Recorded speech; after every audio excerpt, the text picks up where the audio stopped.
2 साल और 2 दिन बाद गाजा में सन्नाटा है।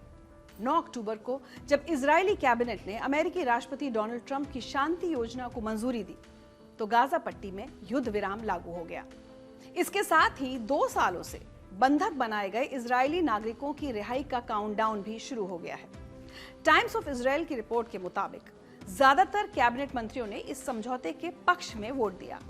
हालांकि अति राष्ट्रवादी पार्टियों ने कहीं कहीं इसका विरोध भी किया। एक दिलचस्प पल तब आया जब नेतान्याहू ने सुरक्षा कैबिनेट की बैठक बीच में रोककर प्रधानमंत्री नरेंद्र मोदी से फोन पर बात की।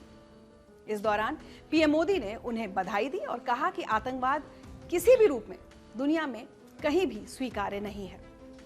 इस ऐतिहासिक समझौते के तहत हमास 72 घंटे के अंदर सभी 48 बंधकों को रिहा करेगा, जिनमें से करीब 20 के ही जिंदा होने की संभावना है और बाकी 28 के शव हैं। बदले में इजराइल लगभग 2000 फिलिस्तीनी कैदियों को रिहा करेगा। हालांकि इनमें मारवान बरगूती और अहमद सादत जैसे बड़े आतंकवादी नेता शामिल नहीं होंगे।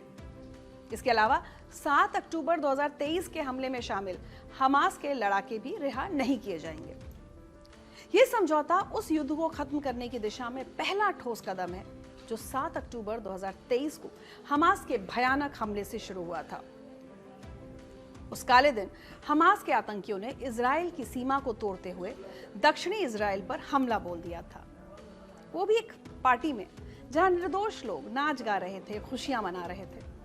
इस हमले में करीब 1200 इजरायली नागरिकों की मौत हुई और 251 लोगों को बंधक बना लिया गया। यह हमला इतना क्रूर था कि पूरी दुनिया सदमे में आ गई। इजराइल ने इसे अपने इतिहास का सबसे काला दिन बताया। इसके जवाब में इजराइल ने गाजा पट्टी पर बेहद आक्रामक सैन्य अभियान शुरू किया जो अगले 2 साल तक लगातार चलता रहा।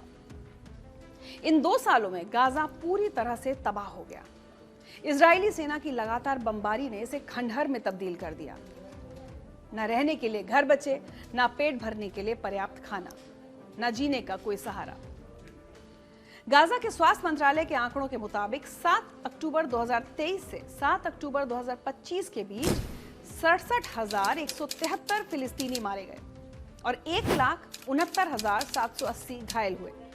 इनमें 20,179 बच्चे, 10,427 महिलाएं, 4,813 बुजुर्ग और 31,754 पुरुष शामिल हैं।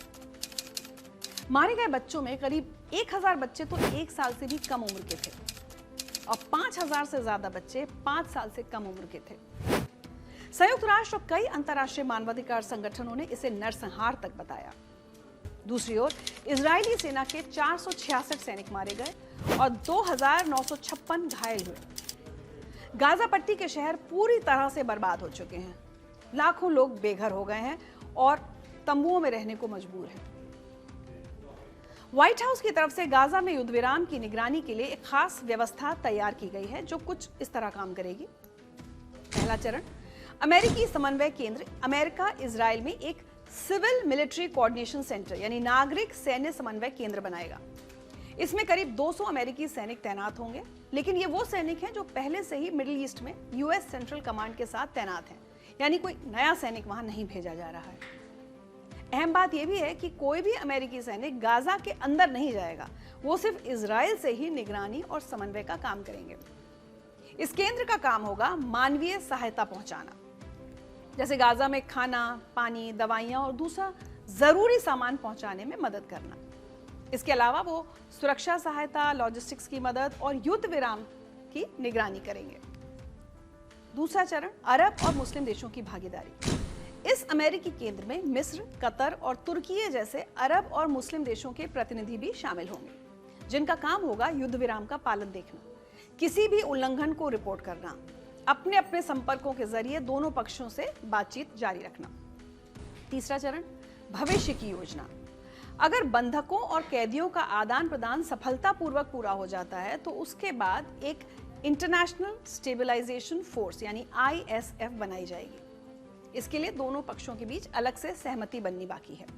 इस फोर्स पे जॉर्डन, मिस्र और दूसरे अरब देश शामिल हो सकते हैं, जो गाजा की पुलिस को ट्रेनिंग देंगे, सीमाओं की सुरक्षा में मदद करेंगे और हमास के हथियार मुक्त होने की प्रक्रिया में मदद देंगे। समझौता इस बात पर भी हुआ है कि इजरायली सेना को गाजा के अंदरूनी इलाकों से वापस आना होगा, लेकिन वो अब भी गाजा पट्टी के 53% हिस्से पर नियंत्रण रखेगी। व्हाइट हाउस ने इसके लिए गाजा का एक नक्शा भी जारी किया है, जिसमें सिलसिलेवार तरीके से बताया गया है कि युद्ध विराम कैसे काम करेगा। वैसे ये पहली बार नहीं है जब युद्ध विराम की बात हुई है। पिछले 2 सालों में कई बार मध्यस्थों ने युद्ध रुकवाने की कोशिश की, लेकिन हर बार वार्ता विफल रही। 2024 की गर्मियों और 2025 की शुरुआत में भी कई दौर की बातचीत हुई, लेकिन दोनों पक्ष अपनी अपनी शर्तों पर अड़े रहे। इजराइल का कहना था कि जब तक बंधक वापस नहीं आते और हमास कमजोर नहीं होता, युद्ध जारी रहेगा। वहीं हमास की मांग थी कि पहले इजराइल गाजा से पूरी तरह बाहर निकले और फिलिस्तीनी कैदियों को रिहा करे। दोनों पक्षों के बीच का यह गतिरोध टूटता नहीं दिख रहा था।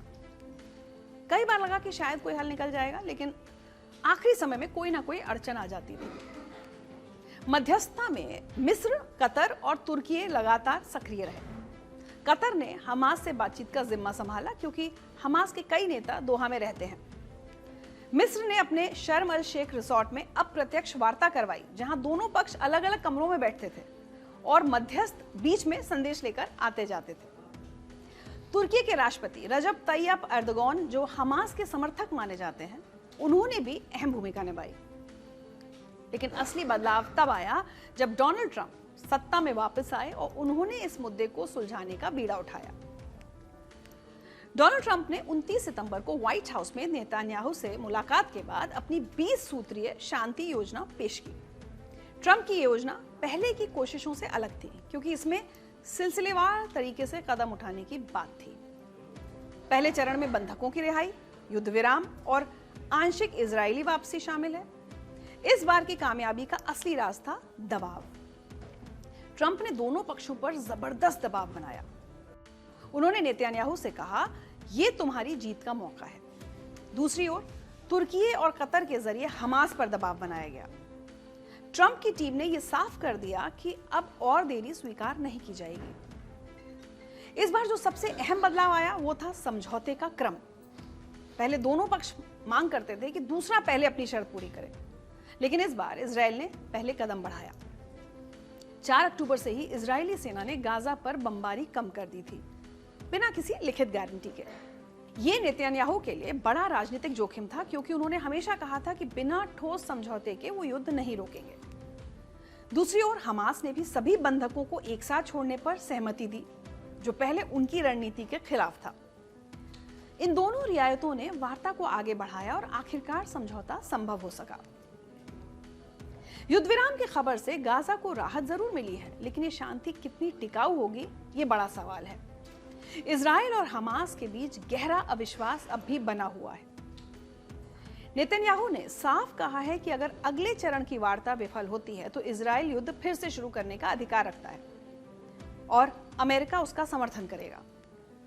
हमास ने भी चेतावनी दी है कि अगर समझौते की शर्तों में कोई देरी या बदलाव हुआ तो हिंसा फिर से भड़क सकती है। घरेलू राजनीति भी इस समझौते के लिए बड़ा खतरा है। इजराइल में नेतन्याहू की अपनी सरकार में कई मंत्री इस समझौते के खिलाफ हैं। अति राष्ट्रवादी पार्टियों ने कैबिनेट बैठक में विरोध किया और कुछ ने तो सरकार छोड़ने तक की धमकी दी है। आलोचकों का कहना है कि नेतन्याहू अपनी घरेलू राजनीतिक स्थिति बचाने के लिए इस समझौते को तोड़ने की कोशिश कर सकते हैं। ट्रंप की योजना में यह भी कहा गया है कि हमास को सभी हथियार छोड़ने होंगे, लेकिन ये कैसे होगा ये साफ नहीं है। गाजा में कई सशस्त्र फिलिस्तीनी ग्रुप्स हैं। हमास के बचे हुए नेता और इजरायली जेलों से रिहा होने वाले लोग या तो राजनीतिक ताकत बन सकते हैं या फिर से लड़ाकू ग्रुप्स के रूप में उभर सकते हैं। इस समझौते में गाजा के भविष्य के शासन के बारे में भी कुछ नहीं कहा गया है।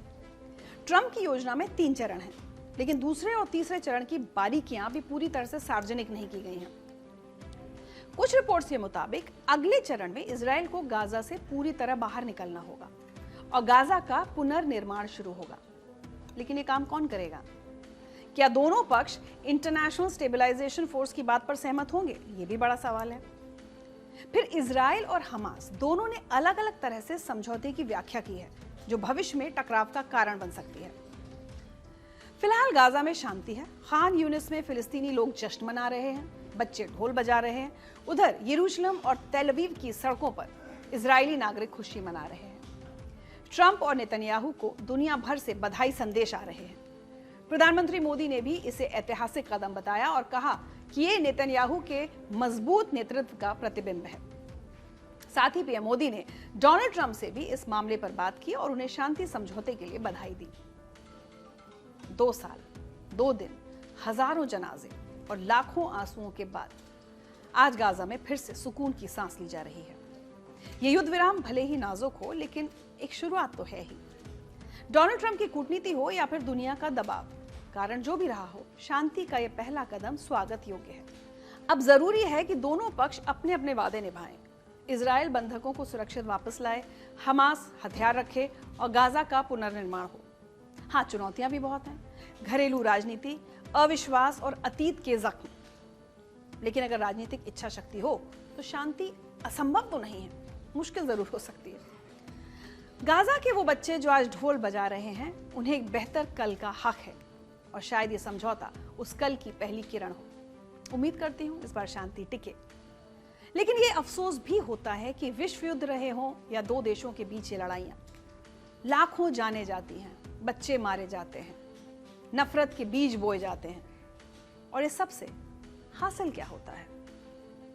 दुनिया को अगर बचाना है तो शांति का रास्ता ही अपनाना होगा। लेकिन शांति कभी भी एक तरफा नहीं होती, इसके लिए सबको साथ आना होगा। तो देखते हैं इजराइल फिलिस्तीन के बाद रूस और यूक्रेन क्या करते हैं।